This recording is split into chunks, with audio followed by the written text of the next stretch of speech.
Guruve Gauri Chanjaya Radhikaya Tadali Krishnaya Krishna Bhaktaya Tad Bhaktaya Namo Namaha Vancha Kalpatarubhyascha Kripa Sindhuvaevacha Patitanam Pavanebhyo Vaishnavebhyo Namo Namaha Jaya Shri Krishna Chaitanya Prabhu Nityananda Shri Advaita Gadadhara Srivasadi Gaura Bhaktavinda Hare Krishna, Krishna Krishna, Hare Hare, Hare Rama, Rama Rama, Hare Hare. Dandavat Pranam devotees. So I am doing a question and answer session. It's only one question today because I think it will take enough time to give explanation here that I would not have time to go into some other questions. Let me get to the question and read it.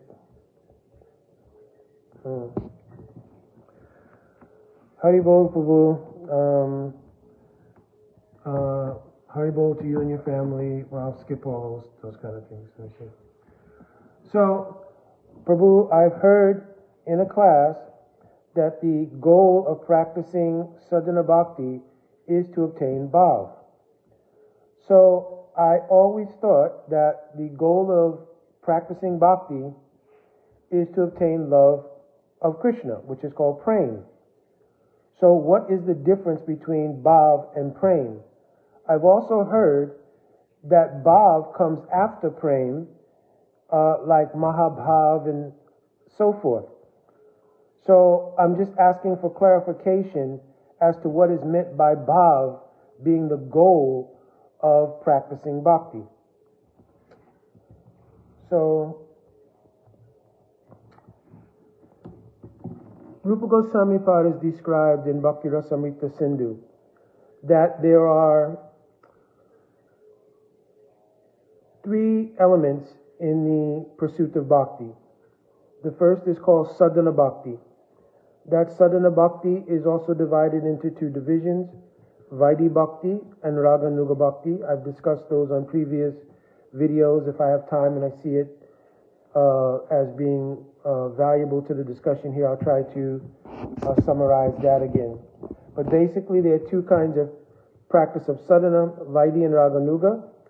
And the goal of the practice of sadhana is called a sadhya, or a goal.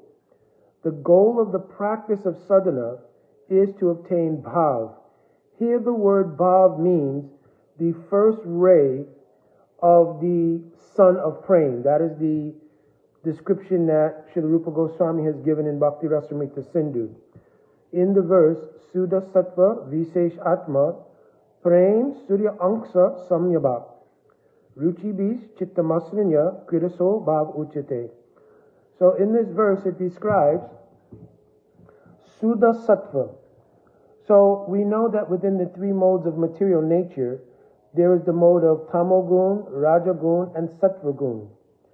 But here the word Suddha Sattva has been used. So even though we know there is a material mode called the mode of goodness or Sattvagun, it does not mean that mode. Nor does it mean a purified version of that mode. But rather here the word Suddha Sattva indicates spiritual energy par excellence. So in that spiritual energy par excellence, which is also called Swarup Shakti, there is no influence or even smell of the material modes of nature, including the material mode of goodness. So Suddha Sattva, Visesh Atma. The nature of this Suddha Sattva is that it has three components. One is called Sandhini Shakti. The Sandhini Shakti is pure spiritual existence. It's called Sandhini Shakti. It has another component called Samvit Shakti. So pure spiritual cognition in which one's own nature, spiritual nature and identity is known, and the relationship one has with Bhagavan is known. That is called Samvit Shakti. It is by that Shakti that one is aware of their relationship with Bhagavan, and Bhagavan is aware of the devotee. This all happens under the influence of what is called Samvit Shakti, which is part of Suddha Sattva or Swarup Shakti. Also, the third element is called Aladhini Shakti. This Aladhini Shakti is the essential pleasure potency within the spiritual energy. It is the energy that gives bliss both to Krishna and to the devotee. So, Suddha Sattva Viseshatma. This word Visesh means speciality. The speciality of this Suddha Sattva are these three elements that I just mentioned. Suddha Sattva Visesh Atma, Prem. The essence of Prem is the composition of this Swarup Shakti. There's another verse describing Ladini Sara Prem, Prem Sara Bhav, Bhav Paramakastana Mahabhav, Mahabhav Surupini Shri Radha Thakarani. So Srimati Radharani, she's called the Adidistatri Devi, means the sort of root of the Ladini Shakti, this pleasure-giving potency. She personifies that pleasure-giving potency. Krishna is called the Adidistatra Deva of Samvit Shakti. And Baladev is called the Adidistatra Devata of Sandhini Shakti, or spiritual existence potency. You don't need to try to focus so much on how that exactly operates ontologically right now, because it may become more confusing. I'm just, for my own edification as well, going through what is described by our acharyas. So, this spiritual potency, Suddha Sattva Visheshatma, Prem, Surya Angsa. So, now a comparison is being made by Rupa Goswami.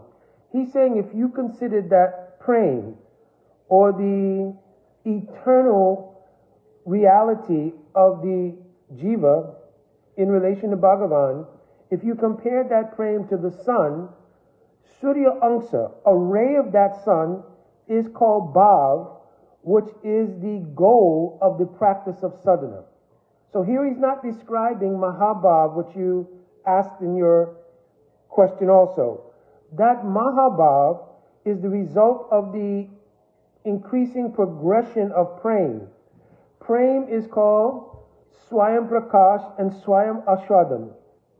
So in Bhakti Rasamrita Sindhu of Rupa Goswami also, it's described that the very nature of Prem is that it is Swayam Prakash and Swayam Ashwadam. It means it is self-revealing and it is self-tasting. So being Swayam Ashwadam or self-tasting, when love experiences itself, it increases.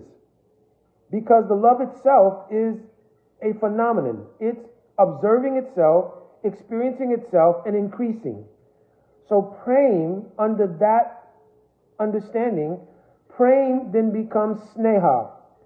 Sneha becomes Pranay. Pranay or Man. Sometimes the order is reversed. So it could be Prem, Sneha, Man, Pranay, or Prem, Sneha, Pranay, Man. Then it becomes Rag. Rag, observing itself and being self-nourished, becomes Anurag. Anurag becomes Mahabhav. Mahabhav becomes increased to Rud, Adirud. Adirud again becomes increased to Modan in meeting, Mohan in separation, and exclusively and only in Srimati Radharani, who is the pinnacle of Prem. As I mentioned in the earlier verse, a special feature called Madan Bhav takes place. Madan or Madan Nakya Mahabhav is only in Srimati Radharani. Understand? So Prem has this progression. So this Mahabhav, which is the growth of Anurag, is different from the ray of sun of Prem that comes into the jiva when their bhajan has become, or their practice has become mature to a point of perfection. You understand? That ray of that sun of Prem is also called Bhav. So don't confuse the two. So this Bhav is what's described in this verse, Suddha Sattva Viseshatma Prem Suryangsa Samyabhak. Ruchibi Chittamasranya. From time without any beginning, the consciousness of the jiva, chitta is a synonym for consciousness. The consciousness of the jiva has been under the influence of the material energy dominated by the three modes of material nature, goodness, passion, and ignorance. Because of that, the functions of the consciousness, they're called vrittis, or chitta vrittis, have operated under that auspices. In other words, the nature of how our consciousness is operated is in relation to the material world. In order to make that happen, because it is not the reality of the Atma or the soul, a false identity is given. I've described this, so I won't go into it in detail, because I've described it several times on different questions and answer sessions, because it is a foundational understanding to glean our condition and where we are. So, the ahamkara, the upadi, which means the particular karmic designation you have in any given life, and the feature of avidya, of the material energy, or the ignorance potency of the material energy, called asmita, they work in combination to create a false identity in the material world, which the conditioned jiva has identified with it in temporal increments, one life after another. Understand? So the chitta vrittis, or the functions of the chitta, have been completely influenced by the material energy and have operated on this basis from time without any beginning. Anadi avidya yuktasha purushasya vedatmanam. Now, sambhavanti asvatona sambhavanti.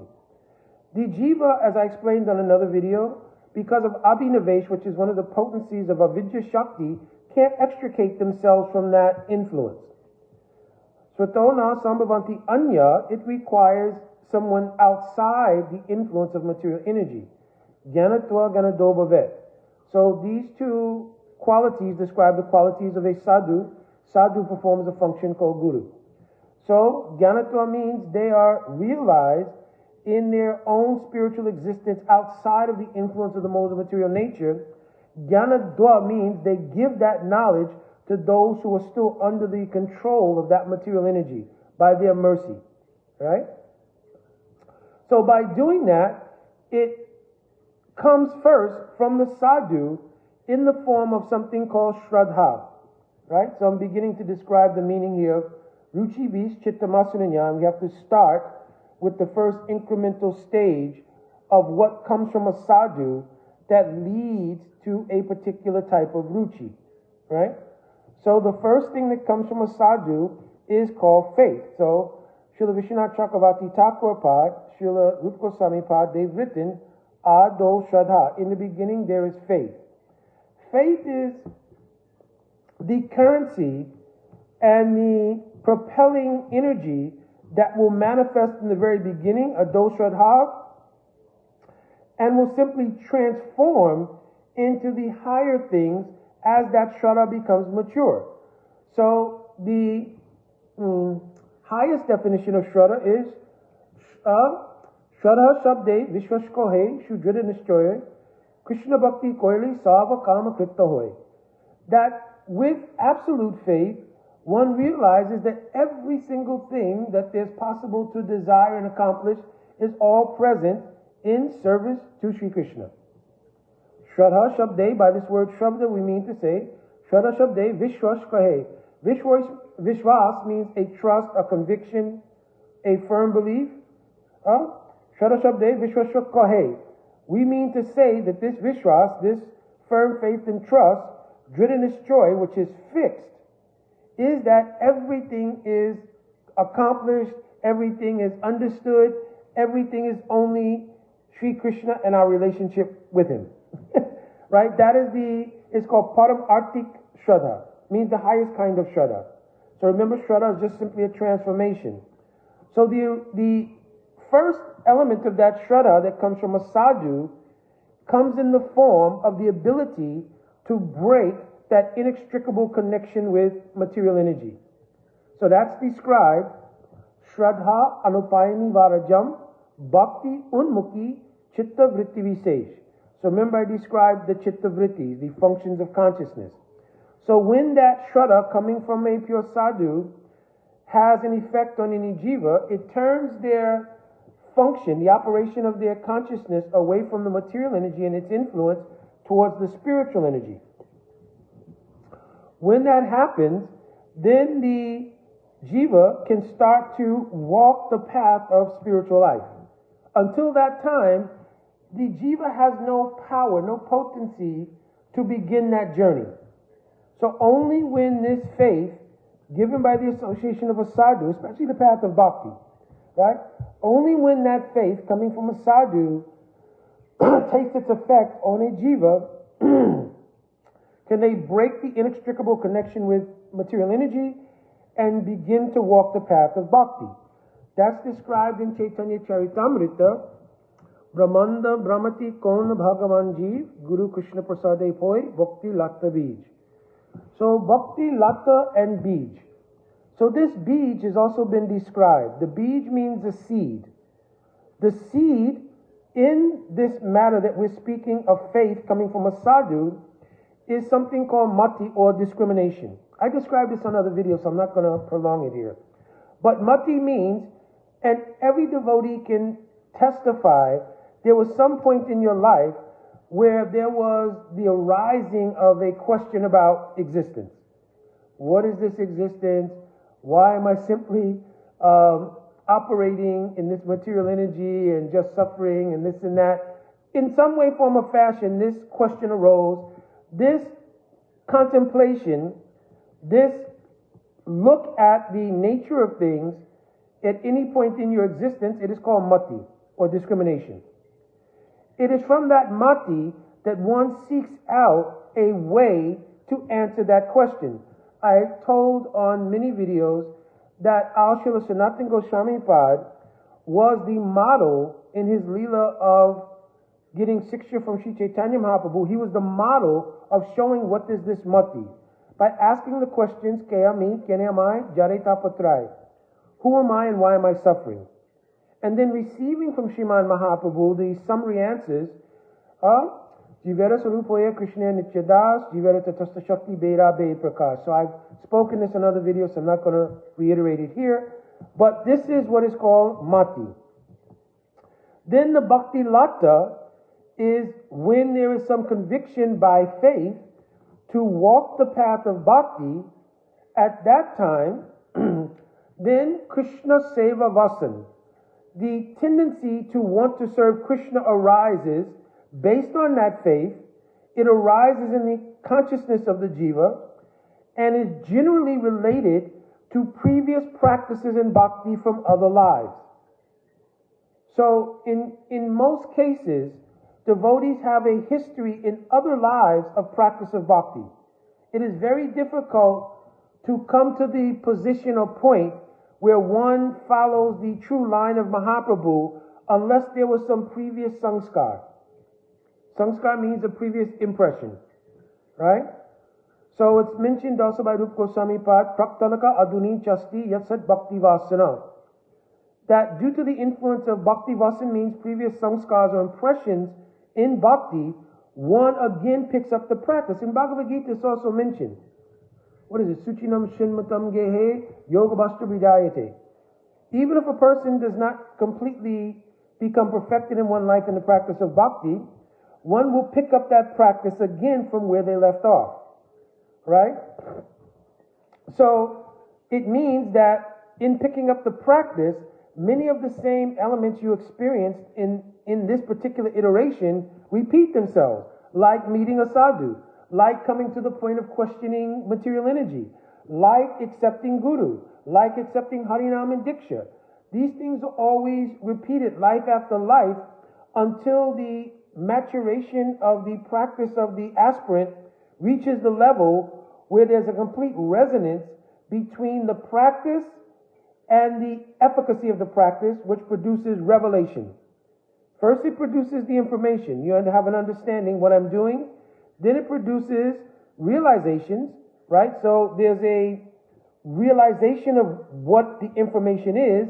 Then it produces revelation, which is related to experience.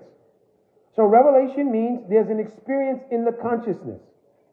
And these experiences are incremental stages of advancement in bhakti. From Shraddha, one first it has information, then realization, then revelation of what is the meaning of sadhu sangha. So sadhu sangha means first, what is a sadhu? Right? So this is all back related to the original verse, Surasattva Viseshatma. Right? So now I'm explaining Prem Suryangsa Samyabak. And then Ruchi Bis, Chittamasranya is what I'm explaining. So first, what is a sadhu? So Jiva Goswami Pad is given a wonderful definition of sadhu. Sadnoti sadayati cha Krishna prema itti sadhu. A sadhu is that person who's understood the ultimate reality to be Krishna prema. So there are many other people who can have the nomenclature sadhu. They may be Brahmavadi.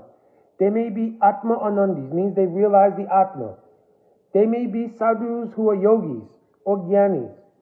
But Jiva Goswami is described only that sadhu who's realized that Krishna prema is the absolute and ultimate goal should be in the context of this idea of sadhu sangha for Vaishnav. That person should be considered sadhu.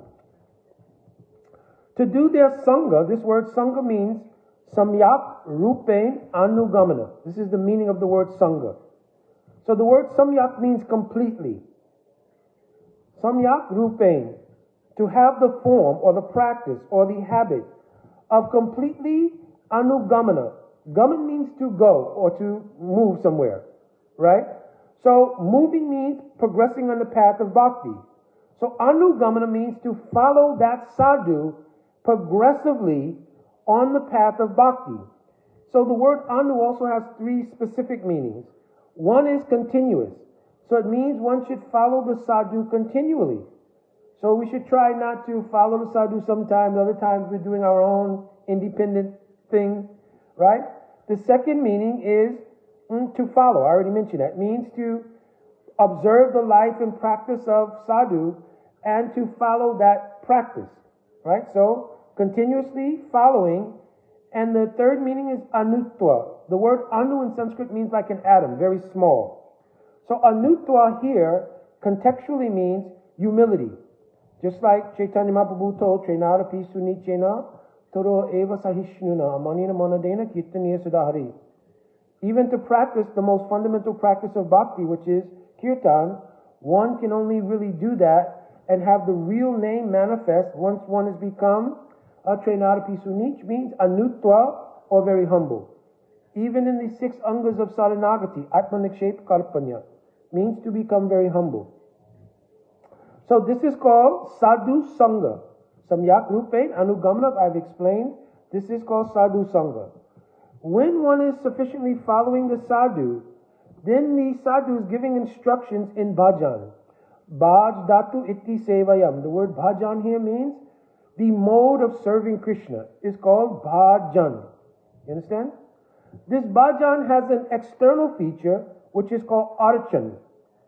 So in the beginning of our practice, it is predominated by archan. Archan means like the archa vigraha in the temple and how we practice worshipping the archa vigraha. That form which appears as the deity or archa vigraha specifically accepts the worship in practice before it rises to the level of bhajan, where the actuality of internal mood is connected with the seva. And at that time it becomes bhaj datu iti sevyam. Datu means the root of this word is seva. But to serve Krishna, attahashi Krishna namani nabhavad grayamindriya. It can't be done externally. You understand? The external senses cannot serve.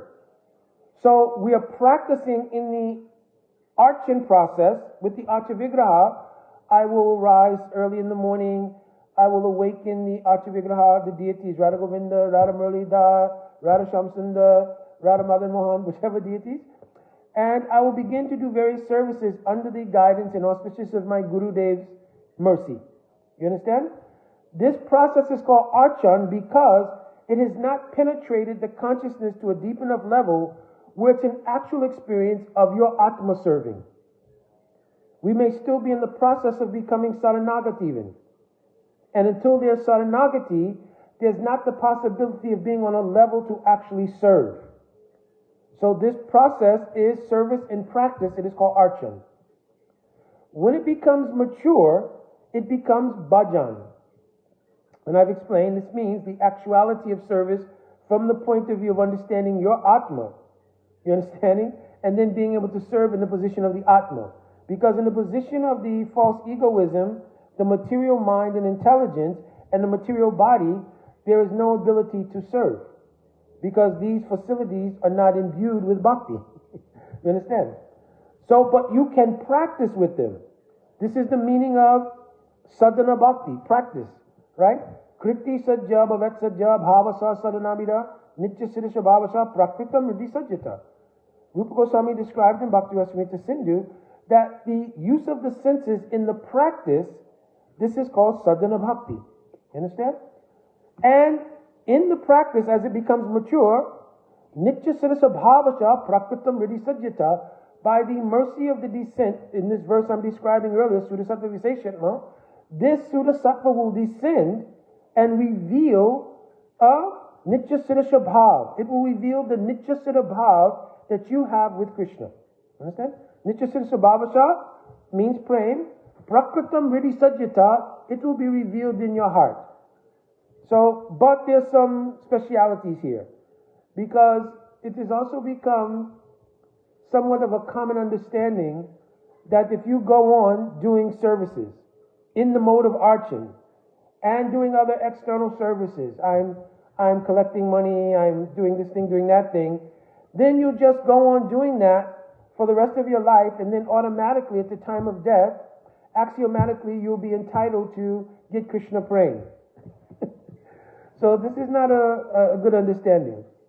If you will practice different kinds of services, you understand, it will fertilize the heart in such a way that if you will then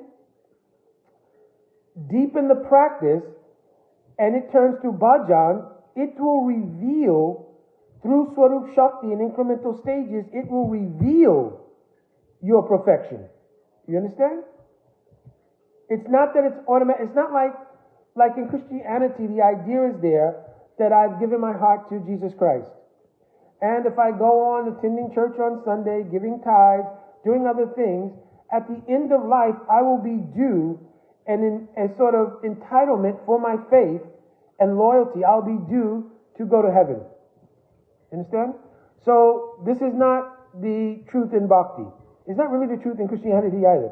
But it is not the facts in bhakti. Bhakti requires that the Atma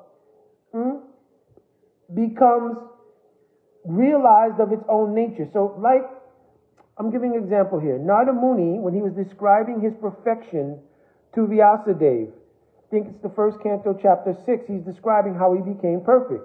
And he describes the process of getting the mercy of the 4 Kumaras who had come to stay with him and his mother during the rainy season. Having rendered service to them and having taken their Mahaprasad, he received their blessing. You understand? So he's getting the kripa of sadhus. When he got the kripa of a sadhu, it manifests first in an adverse way, and that his mother was bitten by a snake and now he was left all alone. Then he began to practice bhakti, and he describes his practice, chanting the holy name, wandering from one town to city, right, being completely dependent on Bhagavan, right? But he still had a special attraction to Vanvas. Vanvas means life in the forest, because it's a very peaceful atmosphere and so forth and so on. So when his practice matured, then Sri Krishna gave him a darshan, means a sporti. In that sporti, his bhajan fully developed to the stage of Bhav. You understand? He fully developed. He saw Bhagavan. He had some understanding. His desire was increased intensely when that sporti disappeared. But then, when he tried to practice again, he could not get that darshan. Then Bhagavan revealed to him in the heart, listen, Nard, it is not your practice that gives revelation. The revelation is by my kripa. So now, you should go on practicing. And I'm only giving you a darshan to increase the intensity of your practice. So Nard again began to practice with deep intensity based in the deep mood of separation from Bhagavan. When he did that, at a certain time, he had complete realization of everything. And then he describes himself. At the time when his death came, he describes Prayujamani Mahitam Sudam Bhagavatim Tanum. At that time, I saw Parabdha Karma Nirvano Anyapatat Panchabodhika. My body of 5 elements and Parabdha Karma which is held in the subtle body. So he's essentially saying, excuse me, my subtle body and my gross body fell away. At that time, Prayujamani Mahitam Sudim Bhagavatim Tanu. I saw a spiritual body that was awarded to me, which was perfectly suitable according to my mood of service to serve Bhagavan. The word Tanu means a body. Sudim, it was pure, which means it was composed of Swarup Shakti. Understand? And Prayuj, my Atma and that body became, Prayuj means literally one. In the verse, the word Prayuj is translated as awarded, right? So it took me quite some time to ask so many of my seniors and to try to get an understanding why this word Prayuj, which seems like in Sanskrit it means Prayuj. Yuj is very similar to yoga, to bind something. Prayuj means completely bound. But there the word is translated in the commentary of Vishwanath Chakravarti Thakur. He says, Prayujamane means niyamane. It means by the mercy of Bhagavan. You understand? It means awarded. Niyamane means awarded. But it's because without the mercy of Bhagavan, this does not happen. Therefore, Prayujamani happens by the mercy of Bhagavan. Therefore, the word awarded is used in the translation. Understand? So, by describing how he became perfect, he gave the example of what happens. So now, back to our discussion. When the sadhu gives instruction in bhajan, and you're practicing in bhajan, the kriya, this word kriya, where we say bhajana kriya, has two meanings. One is activity. Kriya just means activity. But it also refers to the kriya shakti. It means the power by which Bhagavan dispenses incremental stages of Swarup Shakti. And actually it's being dispensed by Radhika, because she's Bhakti Shakti. You understand? And it's mentioned in the 11th canto of Bhagavatam, in the conversation between Maharaj Nimi and the Navayogendras, Bhaktya Sanjatya Bhaktya. Bhakti comes from Bhakti. The object of Bhakti is Bhagavat Prem, but Bhakti is coming from Bhakti. So by the mercy of Srimati Radharani, in incremental stages, the Kriya Shakti, the power within the Swarup Shakti, is manifesting in incremental stages. Understand? So now, Bhajana Kriya is the power also that does Anartha Nivritti. So in other words, there are four types of four nartas. You can read Madhurya Kandambini. If I try to start going into that, then this session will become extremely long. So there are four types of four nartas, 6 types of unsteady devotion, 5 types of mental distraction. You understand? So altogether, these things really comprise the obstacles to the attainment of pure bhakti. And those anarthas are removed by the intensification of the practice and the Kripa Shakti of Sri Guru and Guru Parampara. Those anarthas are removed. Understand?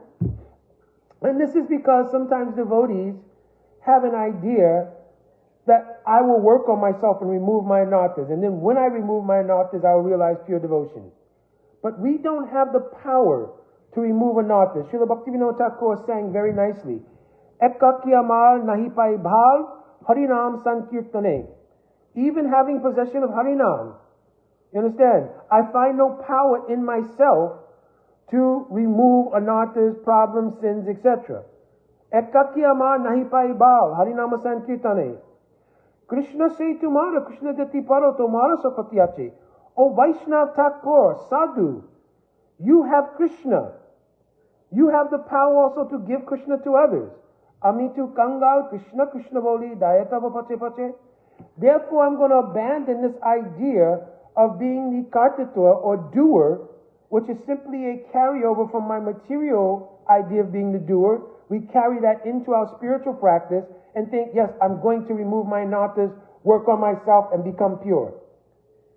Your becoming pure is by the nature of the influence of Swarup Shakti, which is strictly coming from mercy. Everything about the practice is mercy. But we have to endeavor. Right? Srila Vishwanath Chakravarti Thakur and other acharyas have described the Damodar Bandhan Leela. And they've described that when Mother Yashoda tried to tie Krishna, she always came up 2 fingers too short. So they gave the analogy that these two fingers too short indicate that we need to do two things. One is endeavor, but then the other is expect that Kripa will come. You understand? So you need Kripa and you need endeavor. So two things. So when the Kripa Shakti and our endeavor come together, this is how anarthas are removed. Then when anarthas are removed, the chitta, which had previously been vacillating with the influences of the material energy and trying to walk the path of spiritual life, so from the spiritual influences we have, so much dichotomous energy takes place in the chitta, because we're like the Battle of Kurukshetra. We're in a war between our previous material influences and the adunik, means the current, and praktan, previous spiritual influences. So many devotees become almost schizophrenic in trying to deal with that combination of energies affecting their Atma. So here, it's explained when the anarthas are removed, as I mentioned, by desire, practice, and kripa, then nischalaya yasha iti nishta. The chitta becomes nishta, it becomes steady. Why? Because now it becomes a fit receptacle for the spiritual energy, unaffected by the constant bombardment so much of material energy. That stage is called nishta. Then from that stage of nishta, because the consciousness now is very much unaffected by the constant bombardment of the material energy, it's not vacillating as much, it becomes calm. It becomes where it's perceptible that when you hear Harikatha, the Harikatha and the inherent sweetness and energy in the Harikatha can come onto the chitta and manifest its efficacy and give revelation and also give pleasure. So the next stage is called ruchi. Ruchi means taste. And this all relates back to the verse I'm mentioning, ruchi bish chitta masranya. So don't lose contact with the original point. So I'm describing what is these ruchi. What does this ruchi mean? Right? So this ruchi, now in maturation, tat bhava adi madhyure shuti dirapekshate nasasana yuktingsha ta lobat utpakti lakshanam. So in this verse, the word lobe means greed. So now that the consciousness is steady, when Harikatha is heard and the sweetness of the Nam, Rup, Gun, Parika, and Leela of Krishna are heard, then the chitta digests that as a desire to also serve like those Parikas. Inspired by the Nam, Rup, Gun, right, and Leela of Krishna, one identifies Parikar, whom one particularly has a sweet attraction to how they're serving. Now, I want to make a point here, because Rupa Goswami makes, and Jiva Goswami and Vishwanath Chakravarti Thakurpad commented on it in Bhakti Rasamrita Sindhu. The genesis of this ruchi is not in just this life. I've already described previous impressions. So, Rupa Goswami writes to clarify this in Bhakti Rasamrita Sindhu. Yatottaram Surupamastno Yatottaram aso aswada Viseshulashumayipi. Yatottaram aso swada Viseshulashumayipi. So here he's saying, Yatottaram, that the various kinds of taste from Dasyaras all the way up to Madhuryaras have different qualities. And when you look at them from a neutral position, right, the Tastavi Charile Taratama, it's mentioned in Chaitanya Charitamrita and Ramananda Samvad, then it is seen that because all of the elements of the previous rasas all end up being contained in Madhurya Rasa, from a neutral position, Madhurya Rasa appears to be the highest. You understand? This is not a matter of the particular inclination or ruchi or ras one eventually has. One feels completely fulfilled in that rasa. So the rasas are not in competition for inferiority and superiority. I answered this question previously for someone. But from a neutral position, in relation to how Krishna is pleased, Madhurya Rasa has the top position. You understand? So try to understand this and don't make it mundane. Right? Okay. Enough said. Alright. So he says, but Viseshu Lashmayapi. What caused the particular Visesh, ulas, of a particular mood to arise in any particular person? Then he says, Rati Vasanaya Swadhi Bhashate Kapikasyatit. It is due to Rati Vasanaya. Rati Vasanaya means previous impressions. Where did those previous impressions come from? So Vishwanath Chakravarti Thakur Pad, Jiva Goswami analyzes the idea of the impressions themselves. He says, if there are no impressions, how could a person have any particular inclination towards a particular mood of service? If there are multiple inspirations or multiple impressions, then a person would be in rasabhas because they'd have so many different impressions going on in the consciousness. But there must have been one single kind of impression which has given rise over lifetimes to a particular kind of ruchi. When a person is mature enough to get a particular manifestation of ruchi in their practice, it has not come just in that life. It is the result of a gada sanskar. Gada sanskar means a deep impression in the atma from an experience.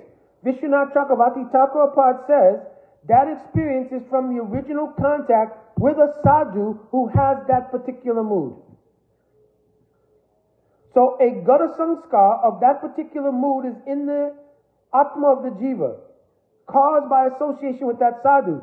This is why the verse, Krishna Bhakti Janma Mula Hoy Sadhu Sangha. The root cause of bhakti in the aspirant is sadhu sangha. You understand? So I don't want to go, some time ago there was a lot of confusion and discussion around how the nature of the Swarupa of a jiva comes about, whether it's an inherent factor that's just predetermined and so forth, so on, or whether it has come from being given by a sadhu. But there's so many elements to this that you have to really do a deep dive and really try to get clarity on these things.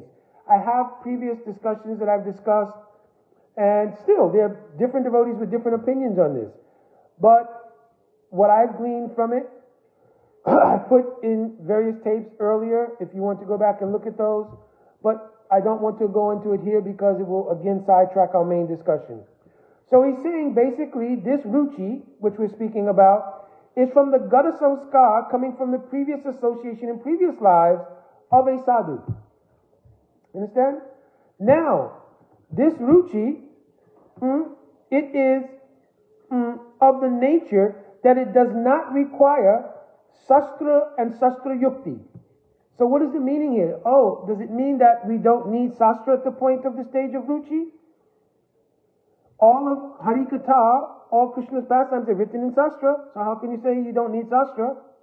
And yukti means two things. It means the philosophical understanding of the sastra and the philosophical and the pragmatic application of the sastra. Right? So it means like the logic inherent there, how you will apply it, how you'll understand this context or that context. But it says here, Nasa sasana yuktingscha tau lobat utpatti lakshanam. So the point is that this word lob means greed.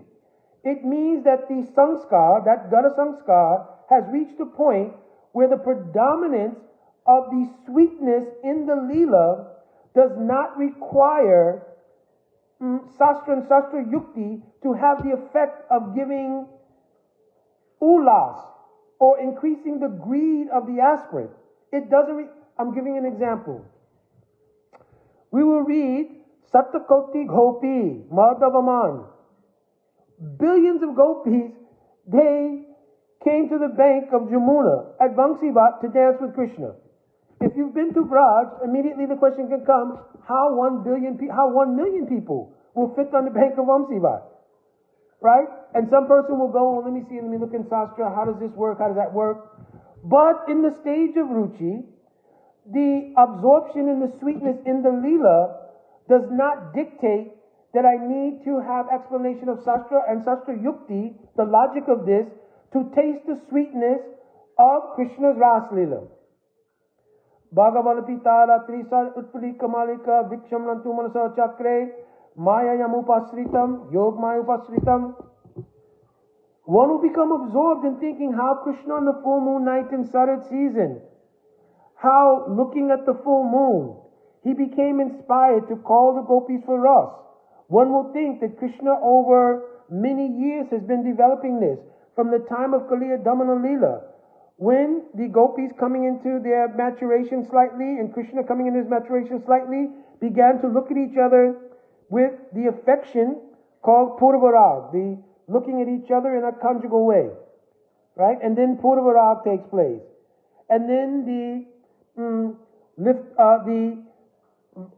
Vatstra Haran Leela, Krishna stealing the clothes of the gopis during their last day when they went after Katyayani Vrat, right? Then the lifting of Govardhan Hill, and then in Krishna's 8th year, his calling for us. So one will think of all these pastimes and will be nourished, and ulas will come, means enthusiasm will come, because taste is there based on greed. The greed to have a mood of serving. Because lobh means lobh in a particular mood of service. And then when that matures, that ruchi turns into ashakti. Ashakti then avails the heart to receiving the abhas, or a shadow of the mood of a particular associate in whom one has aspiration to serve like. Specifically, it means that one's relationship with Guru now can accommodate the reflection of Sri Guru's mood, because Sri Guru is the archetype of the mood you want to serve in, if it's true Guru-disciple relationship. So now the mood of that Guru, if it's not, like in the case of Hridoy Chaitanya and Shyamananda, then Guru will, examining the ruchi, means the mood of that disciple, send him to the appropriate Siksha Guru, in which his mood, which is Swajatya, to that person. Swajatya means the same as that person, like Jiva Goswami has the mood of Vilas Manjari, is his Nitya Swarup. Then Shyamananda's Kanak Manjari, that mood is developed in the association of Jiva Goswami Pad. Hridoy Chaitanya is in the mood of Sakya Rasa. You understand? So in the same way, if the Guru sees, or your ruchi is like this, and he has a different mood, he will send you for Siksha, or she will send you for Siksha to accommodate the nourishment of that mood. In Jaivadama Bhaktivinoda Thakur, we see that Gopal Guru Goswami simply had Brajanath and Vijay Kumar come on separate days. This is because Gopal Guru Goswami himself is in Madhurya Rasa, and being in Madhurya Rasa, he can give Siksha to both things. Understand? Now, so in the stage of a Shakti, Jiva Goswami has said, Tasya Tadrasa Sudakaraka Basa Suma Tasya Tadrasa Sudakaraka Basa Sumalatika Hridaya Spatika Mani. So Spatika Mani means a crystal. When the heart has become crystal-like, it is capable of catching and reflecting clearly, with nuance, the moods for which one aspires. So the Abbas, Sudha Karaka Abbas, of your own Gurudev, if he has the same mood, reflects, the shadow of it comes fully on your heart. At that time, the fullness of your conviction of understanding your Swarup is manifest. Then it only awaits what I'm describing now, Sudha Sattva Viseshatma Prem Suryansa Samyabhak Ruchi Bees. That Ruchi, which is now developed all the way to this stage, we've discussed the whole development of it, Ruchi Bees, Chitta Masuranya, it melts away any last vestiges of the material Chitta. This is what was described by Narada Muni, right? Parabdha Karma Nirvano Anyapata Panchabodhika. When this mood appeared, all of his Parabdha Karmas, which are contained in the subtle body, all were melted away. Therefore, the gross material body had nothing left to do, nor will the subtle body create a new material body, but rather that descent of Ruchi Bis Chitta Masranya, melting away the ahamkar and the false ego and the subtle body, now avails that the pure spiritual body can be realized.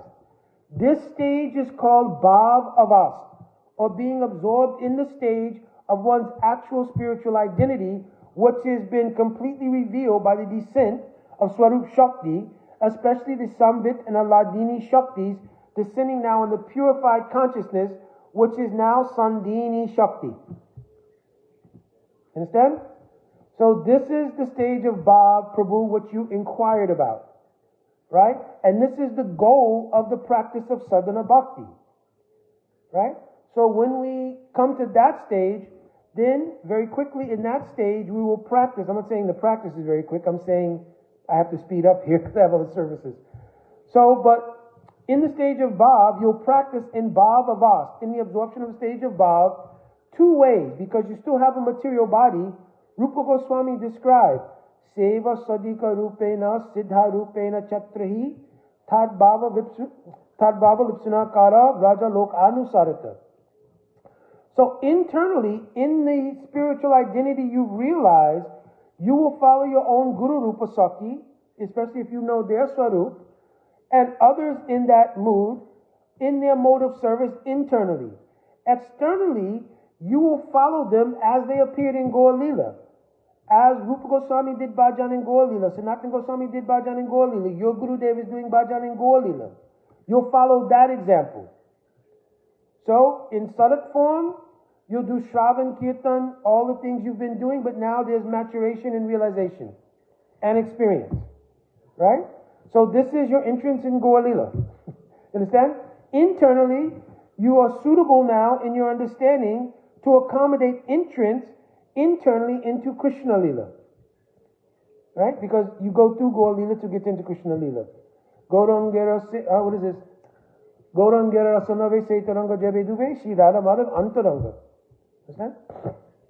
Now at the end of this life, because this body cannot accommodate the fullness of the nature of prema itself, so only a ray of that prema called Bhav has appeared. But once you give up this body, then a full Vastu body composed of Swarup Shakti completely, with no secondary form composed of the material elements, will appear in a place wherever Krishna is performing his Prakat Leela within the material universes. Born from the womb of a gopi at that time, if you've been doing Raganuga Sadhan, you will appear in wherever Krishna is performing his Prakat Leela, and in that Vastu body, your prema will then grow in association of Nitya associates in the particular mood for which you have received the spiritual body.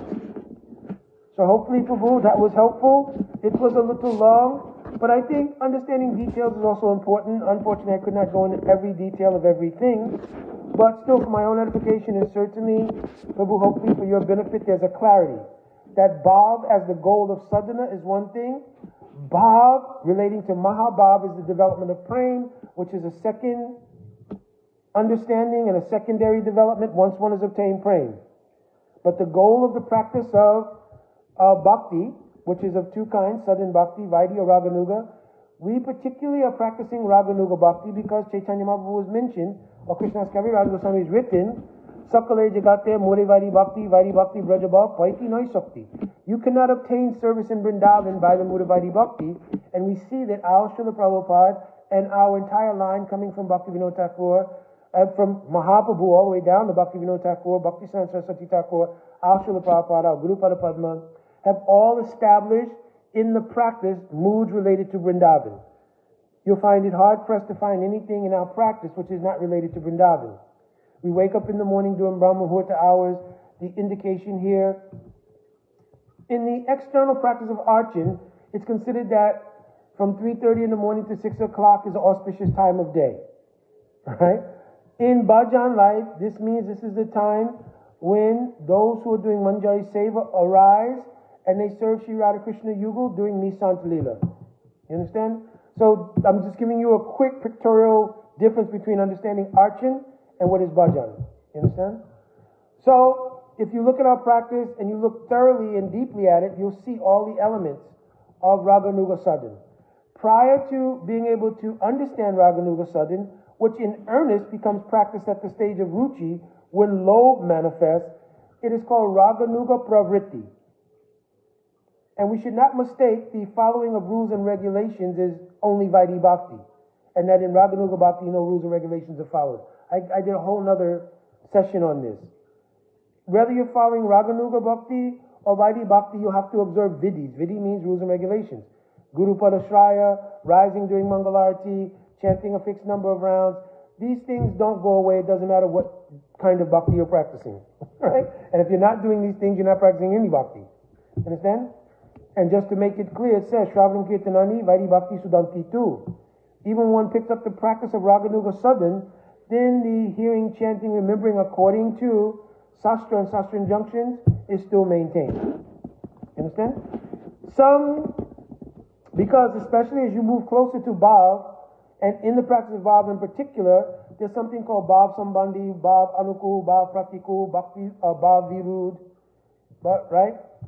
So there are certain things which are favorable to nourishing your particular mood as you become mature and understand that, and some things which are not as favorable. So as one becomes more mature, for instance, then contemplation of Dwarka as a separate lila would be Bhav Avirud or Bhav Pratikul. It will not nourish your mood. You understand?